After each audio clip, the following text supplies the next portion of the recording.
muy diversa, nos basamos en textos como el Manual de Psiquiatría Clínica de Kaplan, el de DSM-5 y diversos artículos para profundizar un poco más, sobre todo el de neurobiología del miedo.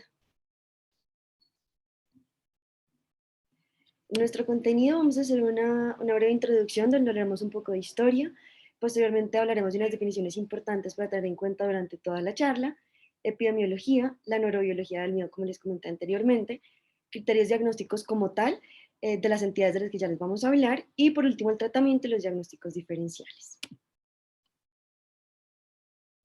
Bueno, para empezar un poco de historia, inicialmente el término fobia apareció en los textos médicos en el primer siglo, cuando se escribió la palabra hidrofobia. Esa fue la primera vez que se utilizó el término fobia en algún texto documentado.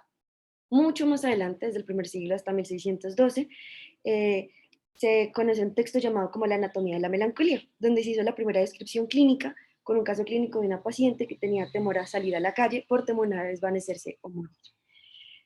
Después en el siglo XIX se escriben las fobias un poco mejor, se caracterizan mejor, sobre todo la agorafobia. Y se habla que el vértigo es el hallazgo semiológico principal de los trastornos o de las fobias. En 1870 se describe el vértigo de las plazas, que después pasa a llamarse agorafobia de Westphal. En el siglo XX los fenómenos fóbicos obsesivos se consideraban como un mismo trastorno, pero el término ansiedad social ya se empezaba a considerar una entidad aparte. Ya en 1970, estos trastornos se separan y se reconoce cada uno como una entidad clínica diferente. Etimológicamente, el término agorafobia, digamos que es como la palabra que tenemos más presente por lo general, viene de agora y phobos, que es miedo a la plaza de mercado. Listo, entonces ahora en cuanto a definiciones, es importante definir lo que es el miedo y diferenciarlo de lo que son las fobias. Entonces, primero hay que partir de que el miedo va a ser una emoción que se va a caracterizar por sensaciones de angustia, de ansiedad, a diferentes peligros que pueden ser tanto reales como imaginarios. Y también, según Freud, va a ser una respuesta racional a un peligro externo y la expresión del instinto de autopreservación. En otras palabras, el miedo va a ser una emoción bastante eh, primitiva que nos va a ayudar pues, a sobrellevar todas las condiciones del día a día, mientras que las fobias van a ser unos miedos intensos que van a ser de carácter desproporcionado e irracionales y van a ser ante objetos y situaciones que no van a ser representativos de un peligro real o de un peligro realmente relevante de acuerdo al contexto en el que se encuentre. Entonces, en relación a las fobias, dentro del DSM-5, estos van a ser parte del espectro del trastorno de la ansiedad y se van a presentar como una preocupación irracional o excesiva hacia cierto estímulo específico o hacia cierta actividad específica. Es importante que estas fobias van a tener unas medidas activas de evitación y también que van a producir una ansiedad intensa inmediata al contacto con el estímulo fóbico. Estos trastornos relacionados con las fobias se van a dividir principalmente en estos tres, que van a ser las fobias específicas, que van a ser esos miedos a objetos y situaciones puntuales, la agorafobia, que se va a relacionar principalmente con los ataques de pánico y sobre todo en lugares públicos, y la fobia social, que ahora se llama trastorno de ansiedad social, que se va a basar sobre todo en todas las interacciones sociales, que ya más adelante vamos a profundizar sobre estos tres. Bueno, ahora epidemiología. Las fobias específicas son las más comunes en la población general, cerca del 8% de prevalencia anual mundial. La agorafobia es la entidad por la que más consultan los pacientes por su mayor gravedad y compromiso en la vida diaria, en la funcionalidad de los pacientes.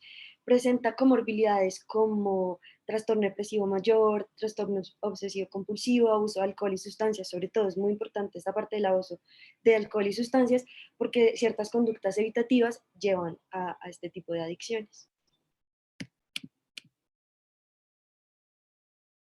Puntualmente, la fobia social es muy poco frecuente que los pacientes consulten, ya que ellos organizan su vida en torno a no exponerse. Entonces, eh, llevan a cabo conductas evitativas y organizan su vida para que no tengan que enfrentarse al estímulo que les produce esta ansiedad. Es mucho más prevalente en mujeres que en hombres. En los hombres se habla de que como inician interacciones sociales un poco más temprano en la vida, puede llegar a presentarse más temprano también este trastorno.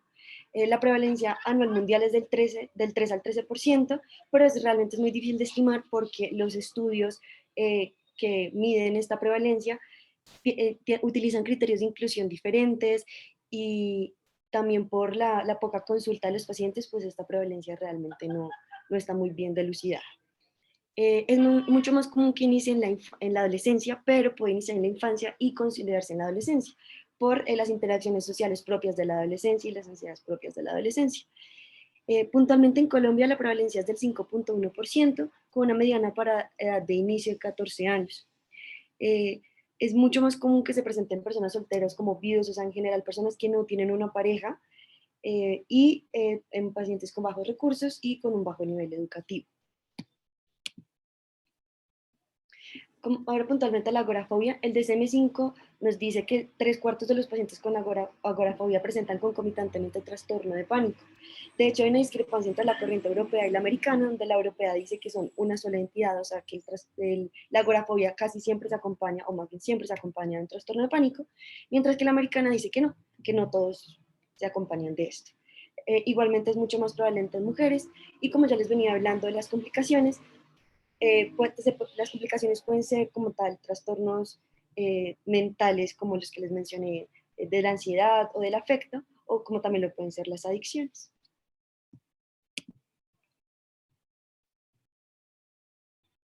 Por último, las fobias específicas. En Estados Unidos los estudios hablan que la prevalencia es del 5 al 10%. Es el trastorno mental más frecuente dentro del espectro de trastornos mentales en general y obviamente es el más común en el grupo de la ansiedad.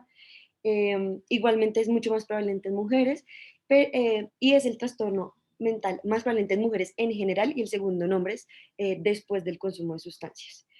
En Colombia, según un estudio nacional de salud mental del año 2003, la prevalencia de cualquier trastorno de la ansiedad fue el 19.3%. Puntualmente el de las fobias fue de 12.6% a lo largo de la vida.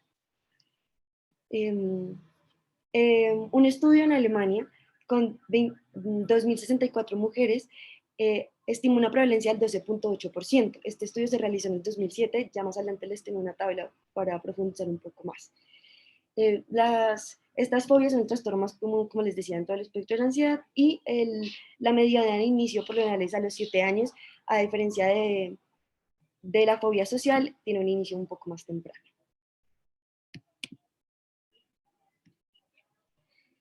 Bueno, esta tabla que les hablaba es del estudio que les dije que se llevó a cabo en Alemania. Fue llevado a cabo solo en mujeres jóvenes, 2.064 personas como muestra total, y se dieron cuenta que las fobias más prevalentes son la de animales, seguido por la fobia de las alturas, y las menos prevalentes fueron a los doctores, al vómito, a las infecciones. También se dieron cuenta que los trastornos con los que más se presentaba comorbilidad eran los trastornos de la ansiedad y trastornos afectivos como la depresión. También, como les venía diciendo, el consumo de sustancias.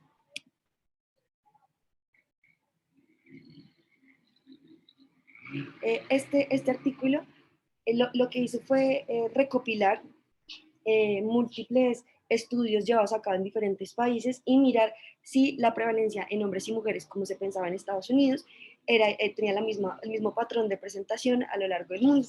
Hicieron cuenta, por ejemplo, que en Latinoamérica, que tomaron estudios de Puerto Rico, de Chile, de México y de Brasil, hicieron cuenta que la presentación sí es parecida, tiende a ser más prevalente en mujeres que en hombres, y mucho más prevalente en personas de bajos recursos y en una media de edad de más o menos 18 años. Esto es puntualmente para fobias específicas, como la tabla anterior.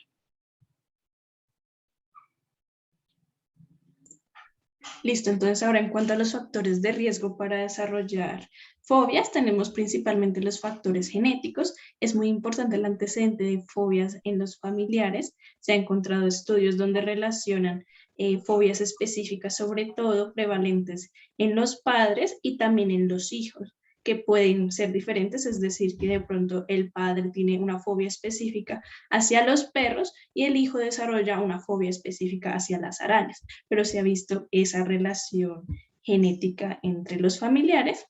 Y también es importante las fobias innatas a las que están biológicamente determinadas. Como les mencionaba anteriormente, el miedo es algo que también es producto de la evolución, entonces es completamente normal que también hayan miedos o fobias que se pueden desarrollar que ya están como tal determinadas en nuestros genes. También es importante los antecedentes de otros trastornos mentales, ya sea como trastornos afectivos, otros trastornos de la ansiedad y todo lo que hemos hablado del consumo de sustancias y de alcohol. La edad también es muy importante, que más adelante vamos a hablar de cómo se diferencian los miedos de acuerdo a las edades. Recordemos que ciertos miedos van a ser normales dependiendo de la edad, sobre todo en los niños vamos a tener miedos que son completamente normales, pero si esos miedos se preservan a la larga o no se tratan de la manera adecuada, vamos a tener unos miedos patológicos que ya van a ser las fobias. También es importante el tema del temperamento y la personalidad de las personas para el desarrollo de ciertas fobias y también importante los factores sociales e ambientales, sobre todo el haber tenido eventos traumáticos propios o ajenos. Entonces es muy común que personas que hayan sufrido de un trauma con algún animal específico en alguna situación específica desarrollen una fobia a esa situación o a ese objeto.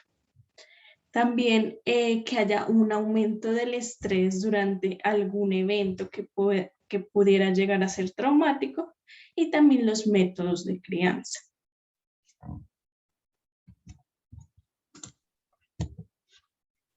Ahora vamos a hablar de los miedos en la infancia y los miedos que son normales en los niños. Entonces, todos los niños tienen miedo en algún momento de su vida. Por lo general son pasajeros y van a variar a lo largo del desarrollo. Lo importante es que van a resolver espontáneamente con este crecimiento y va a mejorar por la mejoría también de sus capacidades cognitivas.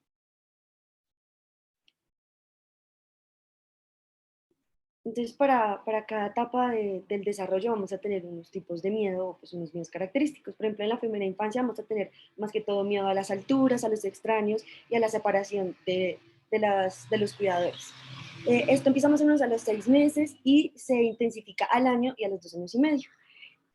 Los miedos que pueden empezar a surgir más o menos a esta edad sería a los animales pequeños y a los ruidos fuertes. A los animales puede iniciar a consolidarse, pero es mucho más común a los ruidos fuertes.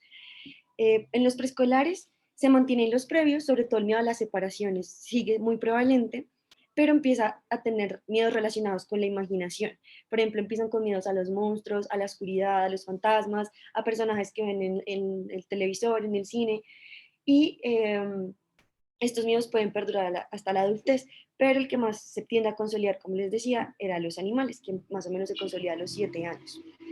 Ahora los escolares, eh, ellos empiezan a tener una mejor percepción de la realidad, entonces digamos que este miedo místico asociado pues a la imaginación empieza a desaparecer un poco, pero se tiende a mantener. Ya empiezan miedos como a las catástrofes, a las enfermedades, a lastimarse, unos miedos un poco más racionales, entre comillas, y por eso las fobias que empiezan a manifestarse a esta edad son las inyecciones y también la fobia social, porque empiezan ciertas presiones sociales y académicas que pueden propiciar este trastorno. Por último, los adolescentes, todos los miedos de las épocas anteriores tienden a disminuir, es raro que prevalezcan, y empieza también las relaciones sociales a intensificarse, entonces el miedo a la crítica, al rechazo, al fracaso escolar, hablar en público, pues empiezan a consolidar. Por eso el trastorno aquí como más importante a resaltar es el social, pero pues también la agorafobia, pero relacionado a la interacción social, pues la fobia social. Ahora la neurobiología del miedo. Entonces vamos a tener que el miedo es algo que el cuerpo hace para enfrentar un peligro, digamos como que se prepara para enfrentar un peligro. Si nosotros no podemos procesar bien esos estímulos del miedo, pues vamos a resultar en un desorden psiquiátrico donde el miedo va a sobrepasar la posibilidad del daño, entonces va a ser desproporcionado, como Valentina nos hablaba anteriormente, que es la característica de una fobia, que el miedo sea desproporcionado. Entonces vamos a tener miedos no experimentales y experimentales. El miedo no experimental puede ser innato, que se traduce como, digamos, entre comillas, como instintivo, o un aprendido, que es algo que vemos de otros, como Valentina, por ejemplo, que hablaba que el papá que le tenía miedo a las arañas. Y también por el lado experimental, que pues es un mecanismo también de aprendizaje de lo que el paciente vive, por ejemplo, una experiencia difícil con un perro, pues el paciente va a a tenerle fobia a los perros, algo más directo de la persona, de lo que ve la persona. Entonces empezamos por lo experimental, tiene que ver con factores genéticos, ambientales y el desarrollo, como Valentina nos hablaba anteriormente, y va a tener dos puntos importantes. Entonces, la sensibilización es algo que puede servir para detectar amenazas. A nivel cerebral hay un aumento específico de estímulos de respuestas neuronales. Entonces, por ejemplo, el paciente, el niño que se va a acostar todas las noches y está oscuro, y él empieza a asociar la oscuridad con miedo. Y entonces se va a producir un estímulo en la amígdala y la amígdala se va a activar. Lo más importante tener en cuenta acá es la amígdala, como lo que más tiene que ver con el miedo y las fobias. Pero esta amígdala se va a activar exageradamente y se va a producir esta sensibilización. Y va a haber un cambio del umbral de esos circuitos del miedo que les voy a hablar en la siguiente diapositiva. Entonces se produce sensibilización porque hay el estímulo, digamos, que llega a la amígdala es exagerado. Por otro lado, vamos a tener la habituación. Digamos, la sensibilización va a estar presente en las fobias o en los miedos y la habituación va a estar disminuida. La habituación es cuando, digamos que este niño se empieza a someter repetidamente a la oscuridad y se da cuenta que al estar en la oscuridad no le pasa nada, que no hay ningún peligro. Entonces empieza a cambiar como esa percepción negativa de la oscuridad por un recuerdo, una percepción positiva. Entonces hay una habituación y digamos que ese miedo se extingue. Pero si esta capacidad está disminuida en el cerebro, pues vamos a perpetuar este miedo. Por otro lado, el experimental, como les decía, va a depender del aprendizaje y resulta puntualmente una experiencia desafortunada. Su decisión se ha sugerido que se ve más que todo al condicionamiento del miedo clásico. ¿Qué es esto? Es cuando uno asocia un estímulo neutro, como digamos, no sé, un sonido eléctrico, con una experiencia negativa, por ejemplo, un shock eléctrico. Entonces, ya después el paciente al escuchar, después de haber vivido, digamos, digamos, el niño que mete el dedito, no sé, en el enchufe y le sonó a algo, después cuando escucha un sonido parecido, le va a generar miedo. Entonces, digamos que es más condicionado por ese lado. Vamos a tener un condicionamiento observacional cuando, digamos, lo que les venía hablando, que el paciente ve al papá que le tiene a las arañas y de ver ese miedo, pues, no es algo experimental como tal, pero no se experimenta el miedo de la otra persona. Y esta persona sí va a tener una fobia o un miedo por medio del condicionamiento clásico, del miedo clásico. Importante porque estas entidades se van a cronificar por la deficiencia de extinción. Entonces, la deficiencia de extinción se parece un poco a la habituación, que es que literalmente lo que les explicaba anteriormente, que vamos a reemplazar una experiencia positiva por la negativa anterior. Entonces, si no tenemos esta extinción, pues se va a tender a cronificar este miedo.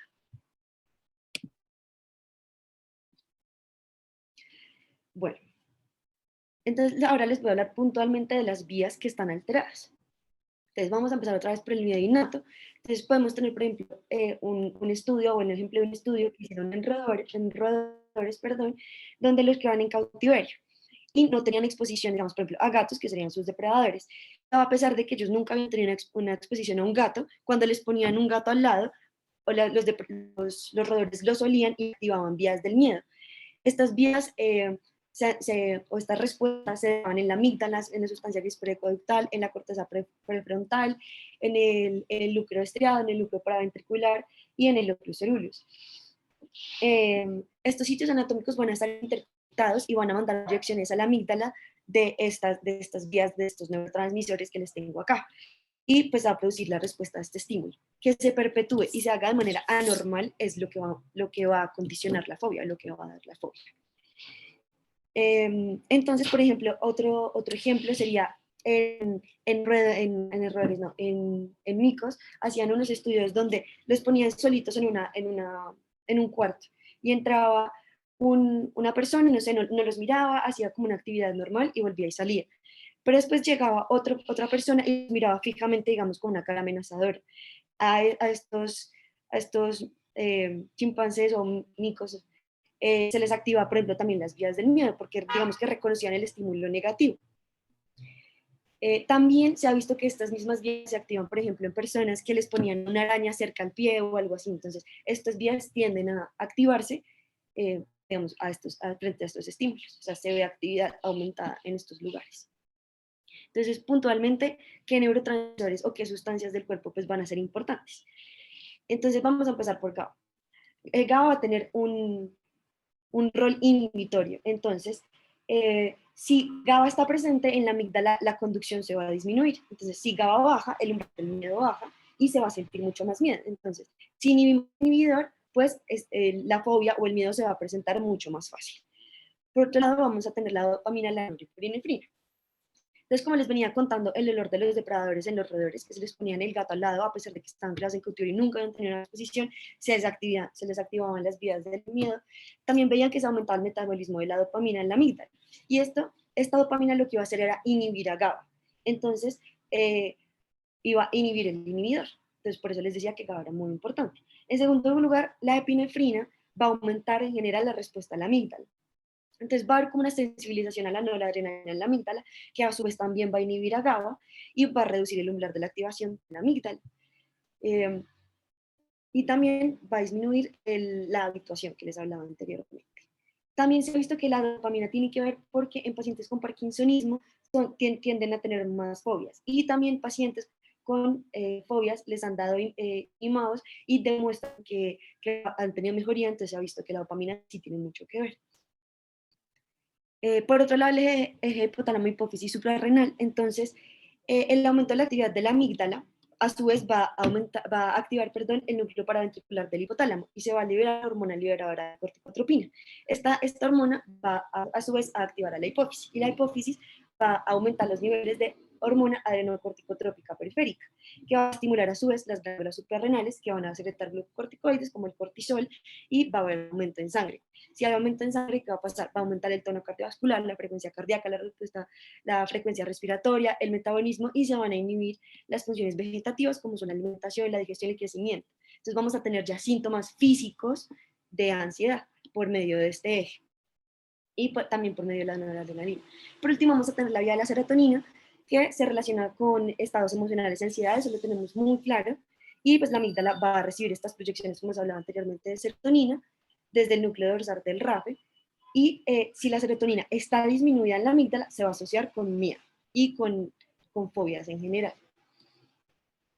Por otro lado, el miedo experimental, los sujetos que presentan la fobia tienen más activación en la amígdala en relación con estímulos que son neutros o no generan fobias.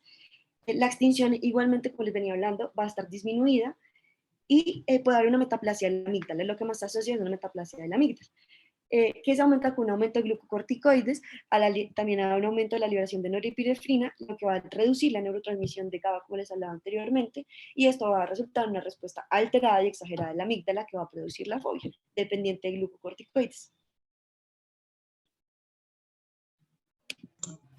Listo, entonces ahora ya vamos a hablar sobre cada una de las patologías que habíamos mencionado antes. Vamos a comenzar primero con la fobia específica. Entonces, las fobias específicas van a ser trastornos que se caracterizan por un miedo clínicamente significativo a objetos o situaciones particulares y esto nos va a conllevar a diferentes conductas evitativas. Entonces, es importante tener en cuenta que una fobia específica no va a ser el motivo principal de consulta. Casi siempre va a estar asociado a otros trastornos mentales, como trastornos de pánico, trastornos afectivos y trastornos de consumo de sustancias. Es importante recordar que estas son las más comunes, las que más se presentan y que van a ser dependiendo del contexto cultural en que nos encontremos. Entonces, ya pasando a lo que son los criterios diagnósticos de las fobias específicas, tenemos que estos van a ser miedo o ansiedad intensa por alguna situación específica. Casi siempre este miedo va a producir una ansiedad de carácter inmediato y esto nos va a llevar a unas conductas de evitación que va a realizar el paciente. Entonces, es un paciente que va a estar en su día a día con pensamientos intrusivos sobre este miedo en particular y cómo puede evitar encontrárselo en su camino. Entonces, todo el día el paciente está pensando en las arañas, en que le va a aparecer una araña en cualquier momento, cómo puedo evitar que eso me suceda. Obviamente estos miedos van a ser de carácter desproporcional al peligro que realmente representa, también al contexto en el que se encuentra el paciente. La duración para que estos se consideren como una fobia específica es de 6 o más meses. En general, esta va a ser la temporalidad de todos los trastornos relacionados con la fobia Y también es importante que genere un malestar clínicamente significativo, que haya un deterioro en el funcionamiento y que ningún otro trastorno mental lo pueda explicar de una mejor manera. Entonces, para las fobias específicas, tenemos una clasificación que se divide en 5. Entonces, vamos a tener las fobias específicas hacia los animales, que van a ser de las más comunes. Aquí encontramos los que son las fobias a las arañas, a las serpientes, a los insectos. También encontramos las fobias específicas hacia los entornos naturales. Aquí el más común van a ser el miedo a las alturas, también miedo a las tormentas, miedo al agua, a los mares, etc. También tenemos los que son los miedos a sangre, inyección y herida, todo lo relacionado con lo médico y lo quirúrgico, agudas, procedimientos, entre otros. También tenemos lo que son los miedos situacionales, digamos, los miedos a subirse a los aviones, a los ascensores, a estar en sitios muy encerrados. Y también tenemos otros donde pueden entrar los miedos a los contagios, a asfixiarse, a las personas disfrazadas o ahogarse, entre otras. Listo. Entonces, en cuanto a la agorafobia, aquí tenemos que tener dos conceptos muy claros. Primero, lo que habíamos mencionado anteriormente de que casi el 75% de los pacientes va a tener un trastorno de pánico concomitante a la agorafobia. Entonces, es importante tener eso en cuenta para la definición, porque entonces una de las definiciones de la agorafobia va a ser ese miedo o ansiedad a situaciones en las que pacientes que tengan ese trastorno de pánico tengan muy difícil que puedan escapar o que puedan pedir ayuda en caso de que sientan que les va a dar un ataque. Entonces es importante tener esto como por un lado, y en pacientes que no tienen esta concomitancia, va a ser ese mismo miedo a escapar, a pedir ayuda en caso de tener otro tipo de síntomas, ya sean embarazosos o incapacitantes para ellos. Entonces, la clínica principal de la agorafobia va a ser muy similar a la de los ataques de pánico súbitos. Pueden presentar palpitaciones, sudoración, taquicardia, temblor en las manos, disnea, sensación de ahogo o entre otros. Entonces, para los criterios diagnósticos tenemos que este miedo o esta ansiedad que presentan los pacientes se va a dar en lugares públicos, que pueden ser dos o más de los siguientes, que pueden ser el transporte público, espacios abiertos como parques, sitios encerrados como un salón de clases o un cine, también estar en una multitud o es salir de la casa solo. Es importante tener en cuenta que estos pacientes van a sentir ansiedad en esos contextos de espacios abiertos o con multitud, porque van a sentirse que no pueden escapar, que no pueden pedir ayuda y que algo les va a ocurrir estando en esa situación. Normalmente van a tratar de evitar estos escenarios por cualquier razón, o van a requerir de un acompañante para poder enfrentarse a estos. Y también importante lo que les dije, una duración de 6 meses o más, va a ser realmente desproporcional este miedo que sienten a los contextos a los que se podrían exponer, y esto va a deteriorar clínicamente su relacionamiento social con el entorno. Y en cuanto al trastorno de ansiedad social o la fobia social, estos van a ser los miedos excesivos a situaciones de exposición públicas en las que el paciente pueda estar en ridículo, ser objeto de burlas o humillación. Entonces, aquí también tenemos dos maneras como de diferenciar el trastorno de ansiedad social.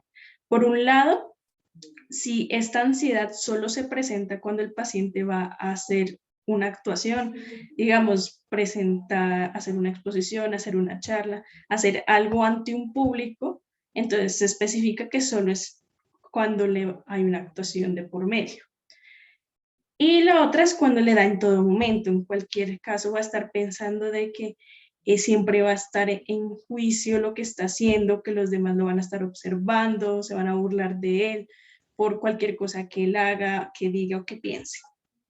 Aquí es importante tener en cuenta diferentes diagnósticos diferenciales que se pueden llegar a confundir con este trastorno de fobia social, precisamente por las similitudes que tiene. Por un lado tenemos a los pacientes que tienen un comportamiento inhibido o retraído, también los pacientes que tienen una personalidad tímida, que no les gusta mucho hablar en público, y también el trastorno de la personalidad evitativa, que de hecho en tanto los criterios diagnósticos con este trastorno son muy similares y muchas veces es difícil diferenciar entre uno y el otro. Entonces, para los criterios diagnósticos, la fobia social va a ser este miedo o ansiedad en situaciones sociales, donde el individuo va a estar expuesto a un posible juicio de las demás personas. También tiene miedo a actuar de cierta manera o que la manera en la que actúe en frente a un público sea valorado negativamente. Y esto le va a provocar una ansiedad de manera desproporcionada. Esto debe tener una duración de 6 o más meses, va a deteriorar su funcionamiento significativamente y no se puede explicar por otro trastorno mental o por consumo de algunas sustancias. Entonces, en cuanto al tratamiento de estos trastornos relacionados con la fobia, el más importante van a ser los tratamientos no farmacológicos. Se ha visto que estos mejoran la calidad de vida de una mayor proporción que los tratamientos farmacológicos y se basan principalmente en la exposición in vivo y en la terapia cognitivo-conductual. Entonces, la exposición in vivo va a ser exponer al paciente a que viva estos miedos y tratar de reestructurar cognitivamente o cambiar ese pensamiento de que ese miedo que él tiene pues está correcto. Obviamente esto no se puede hacer de una manera muy, ¿cómo decirlo? No se puede hacer de una manera muy abrupta porque puede empeorar la clínica del paciente, pero entonces esto consiste en cambiar el sistema de creencias del paciente que son relacionados hacia esa fobia y que poco a poco vaya teniendo menos miedo. Esto puede ir acompañado de técnicas de relajación, también técnicas de autocontrol, de relajación y de la respiración, precisamente para evitar que al encontrarse con estos estímulos fóbicos tenga una conducta excesiva al respecto. También se ha visto que la terapia cognitivo-conductual mejora las habilidades sociales, que los pacientes puedan tener una mejor exposición en vivo en relación a estas fobias y que lo mejor es combinar estas dos, o sea, combinar la exposición en vivo y la terapia cognitivo-conductual. Ahora el tratamiento farmacológico, como nos decía Valentina, pues tiene pocos beneficios y tiene muchos mejores resultados el manejo no farmacológico. Pero igual hay medicamentos de los cuales podemos apoyar para mejorar o ayudar el tratamiento no farmacológico. Entonces, en las fobias específicas podemos utilizar benzodiazepinas. Se puede utilizar para disminuir, por ejemplo, los costos o factores externos de la fobia. Por ejemplo, en pacientes que les tienen miedo a volar en un avión, pues es algo que uno no pueda exponer al paciente por motivos económicos o de tiempo, entonces podemos ayudarlo con las benzodiazepinas. Lo que más se utiliza es lorazepam, clonazepam y alprazolam, y se puede iniciar a dosis bajas y también aparte de que se puede usar como de manera crónica, entre comillas, pues porque no sería uso prolongado, se puede utilizar situacionalmente también.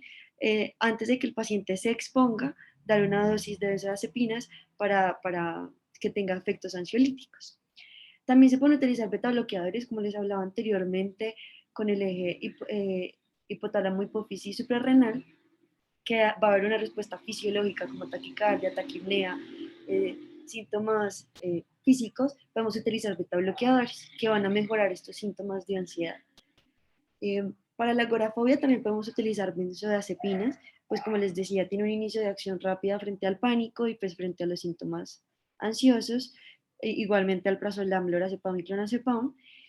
Importante, que no había mencionado anteriormente, las benzodiazepinas tener en cuenta la dependencia del abuso que puede llegar a presentar, sobre todo por las comorbilidades que pueden presentar estos pacientes, como el abuso de sustancias. Pues si vemos que un paciente está como con ese trastorno también concomitante, la mejor opción no sería usar una benzodiazepina.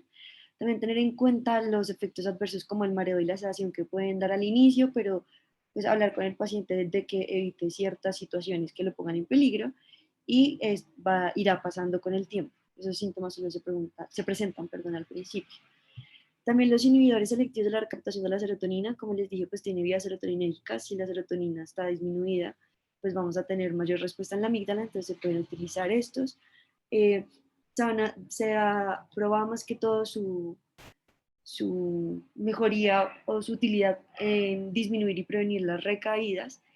Se pueden iniciar al inicio en dosis bajas para evitar el efecto ansiolítico inicial.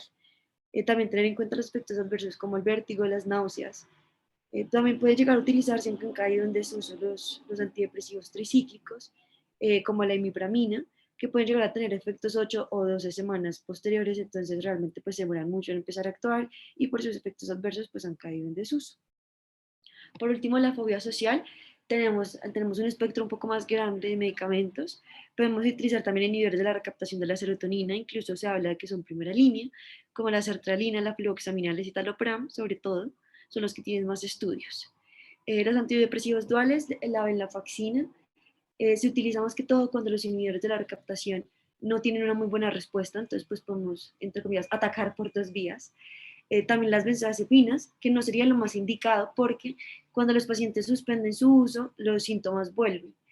Entonces no están tan indicados por eso, pero pues se podrían llegar a utilizar. También los inhibidores de la monoaminoxidasa han caído en desuso por sus efectos adversos, tienen muchísimas restricciones, pero pues como les mencioné anteriormente, pues porque se ha visto que tienen mejoría, los pacientes pues se pueden llegar a utilizar en última o super última instancia. Y los beta bloqueadores, que se utilizan más que todo situacionalmente, o sea, antes de que el paciente se exponga al estímulo que le produce la fobia, podemos utilizar una dosis de beta bloqueador, sobre todo atenolol y propranolol.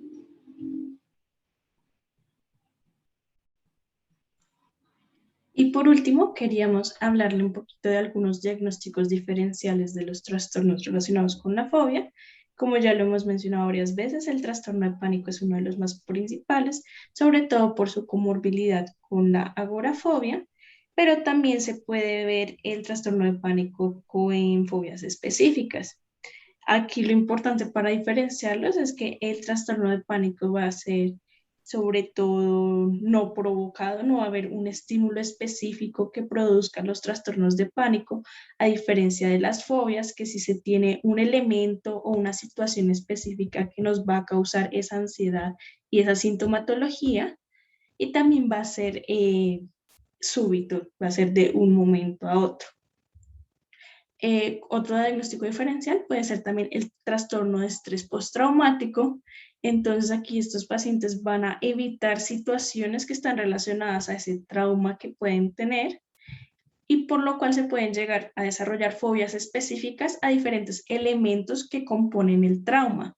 Pero lo que nos va a diferenciar entre una fobia específica o alguna otra fobia entre el estrés postraumático va a ser que el paciente esté reviviendo acontecimientos que estén relacionados con el trauma.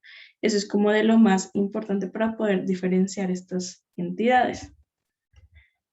También la ansiedad, el trastorno de ansiedad por separación.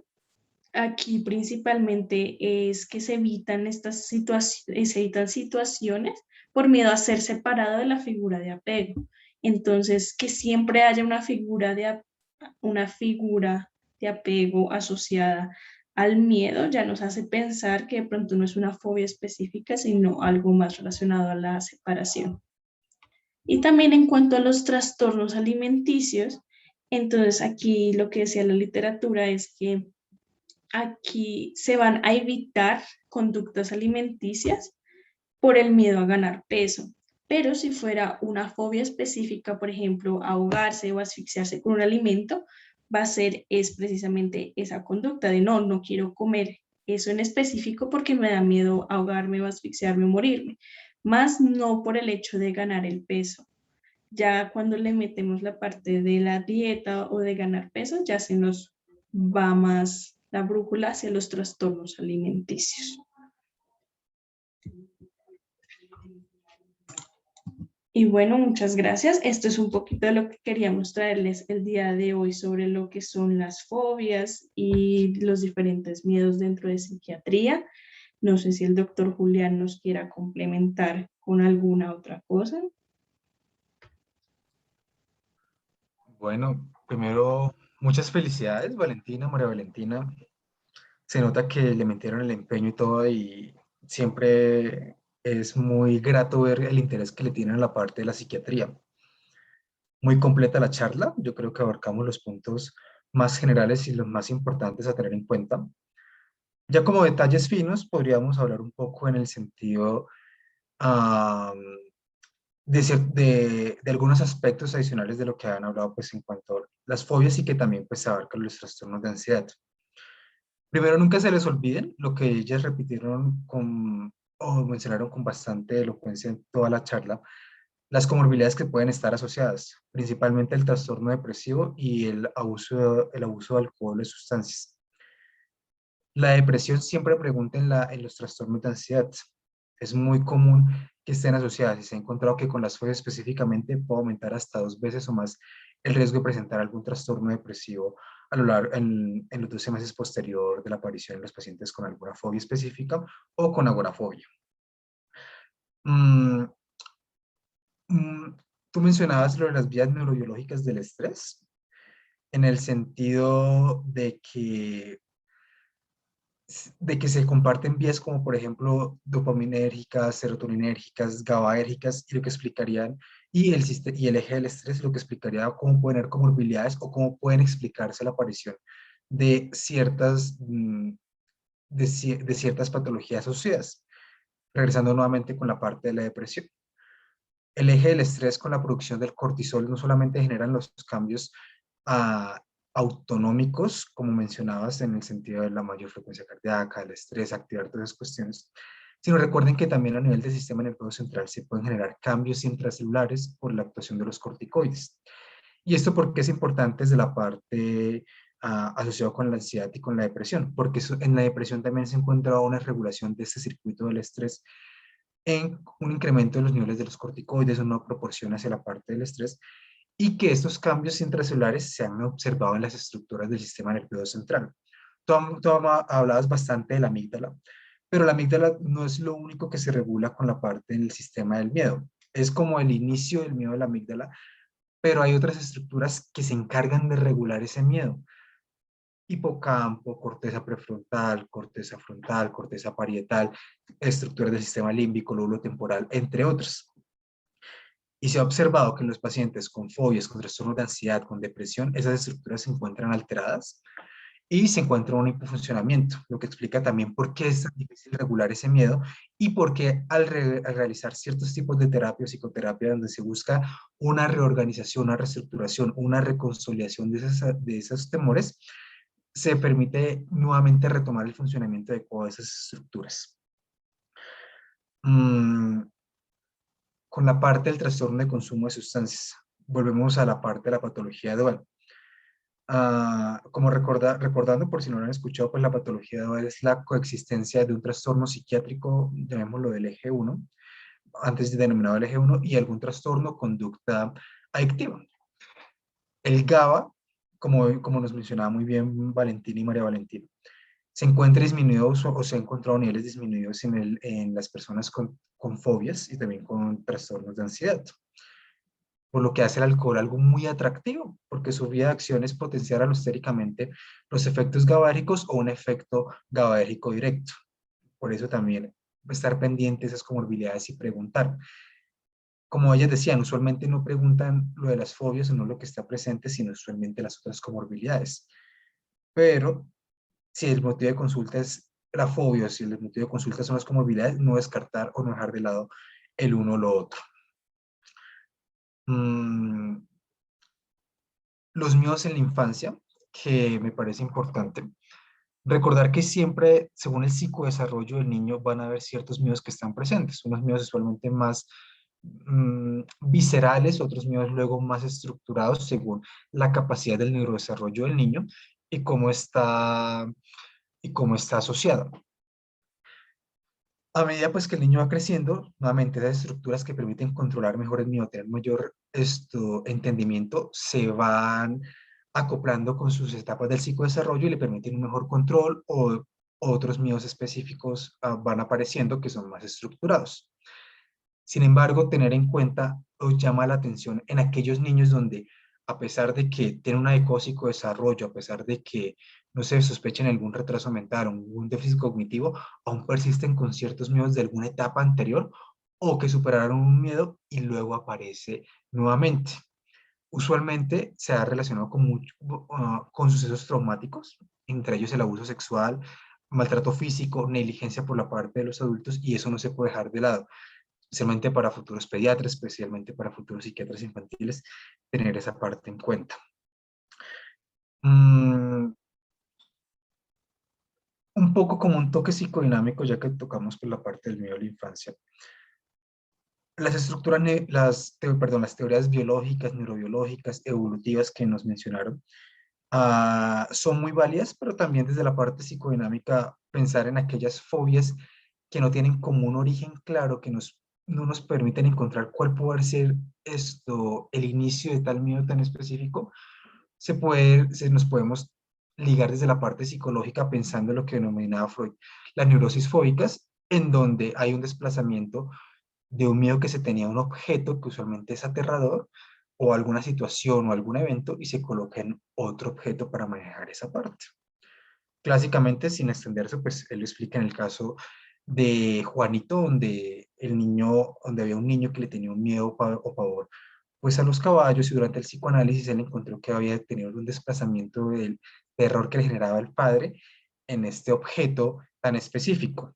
Es otra de las teorías que hay que tener en cuenta, y que a veces, pues, si no se entiende muy claramente cuál puede ser el origen de la relación, podría también tener o permitirnos a tener un entendimiento asociado. Nuevamente, la principal tratamiento es psicoterapia, siendo la terapia cognitivo-conductual, la terapia de exposición, como ya mencionaban, las primeras líneas de manejo todavía siguen persistentes. Ah, Se habla de terapia de exposición en vivo, en imaginario, incluso ahorita se está hablando de la terapia de exposición virtual, que aún está en desarrollo, pero que podría ayudar a levantar esas brechas que tienen la exposición a ciertas condiciones que por costo de economía son más difíciles, como por ejemplo el volar en avión, entre otras cosas. Tratamiento farmacológico de segunda línea, siempre coadyuvante a la psicoterapia, tenerlo en cuenta. Las benzos son muy efectivas, tienen un efecto muy rápido, sin embargo, pues lo que ya sabemos, tienen el pero de poder generar dependencia en el paciente. Se deben usar por un corto tiempo, más o menos un mes y medio máximo es lo que se recomiendan. Asociarla según la vida media, según la exposición que haya a tener la persona. Si es algo muy esporádico, muy corto, se pueden utilizar benzodiazepinas de corta acción, como por ejemplo, o de vida intermedia, como por ejemplo el lorazepam, el alprazolam. Ya pensando en una exposición más prolongada, como por ejemplo un vuelo muy largo, se pueden pensar en clonazepam en ese sentido, pero nuevamente, tener cuidado, usarlas de manejo coadyuvante, y estar pensando o estar pendientes de que la persona no esté generando un uso inadecuado o una dependencia a las benzos. Que diga, no doctor, cada vez necesito más dosis de benzodiazepinas, que diga que no puedo salir de la casa si no tiene el lorazepam o su frasquito de clonazepam al lado. Que esté utilizando las dosis no según la indicación médica que se le está dando, sino según el uso que ya está colocando, son signos de alerta a tener en cuenta. Y por supuesto, lo que ellos decían, evitar en lo posible su uso en aquellos pacientes con farmacodependencia, porque es un factor de riesgo también. Ya como último punto que quisiera agregar, no se les olviden que hay ciertos ciertas enfermedades físicas que pueden simular síntomas muy parecidos a los trastornos de ansiedad, incluyendo las reacciones fóbicas. Nunca está de más pedir una TSH, una T4 al paciente, unos electrolitos, una glicemia, y en casos de alguna sospecha, como por ejemplo los ataques de pánico, descartar alguna enfermedad coronaria, algún tromboembolismo pulmonar, a solicitar los exámenes asociados a esto que sean pertinentes según la sospecha clínica y pensar que puede que haya algo de por medio que esté generando la alteración o estos síntomas en el paciente. Nuevamente, pues felicidades, muy chévere la charla y muchas gracias nuevamente por la invitación. Eso era el aporte que quería decir.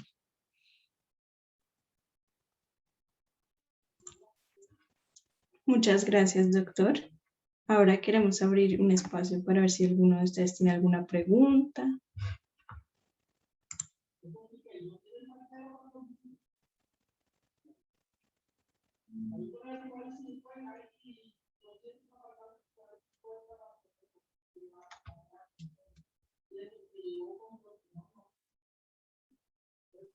Creo que Nicolás levantó la mano.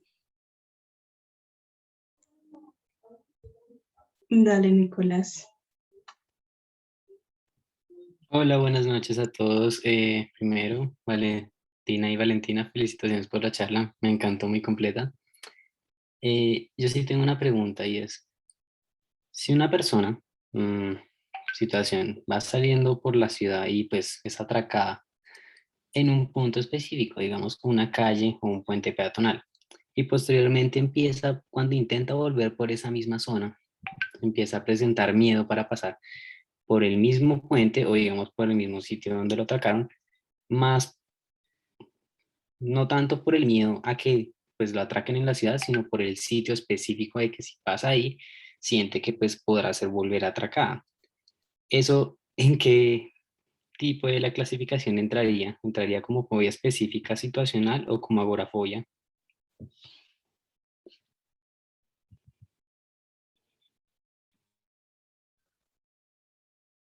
Ah, en esa parte, Nicolás, ella lo colocaron un poco al final en los diagnósticos diferenciales. Y como tú lo colocas en ese sentido, pareciera que la persona hace una reexperimentación al pasar por ese puente que le hace revivir ese momento específico que lo atracaron de ese momento traumático. Esa reexperimentación o esas asociaciones que hace con ciertos objetos a ese evento haría pensar, por ejemplo, un trastorno de estrés postraumático inicialmente. Ya tocaría ver con fino detalle, pues, qué otras características, pero digamos algo que permite diferenciar mucho. Una fobia específica al estrés postraumático es la reexperimentación. Y en la fobia específica no sería tanto a un evento específico como tal, sino a un objeto o una situación que se repite. Por ejemplo, no sé, digamos que lo atracaron de noche y ahora la persona de momento comienza a tener fobia a la oscuridad y todo es el tiempo, más sin una experimentación o sin ninguna otra cosa que nos haga pensar en un posible estrés postraumático, ahí sí podría caer en la categoría de una fobia específica en ese momento. Ya pensar se puede asociar con agorafobia, con otros trastornos, es posible, pero como lo colocas de esa forma, yo pensaría más en ese sentido.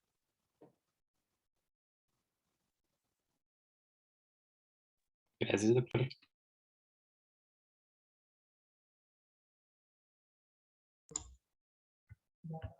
Listo, ¿alguna otra persona tiene una pregunta?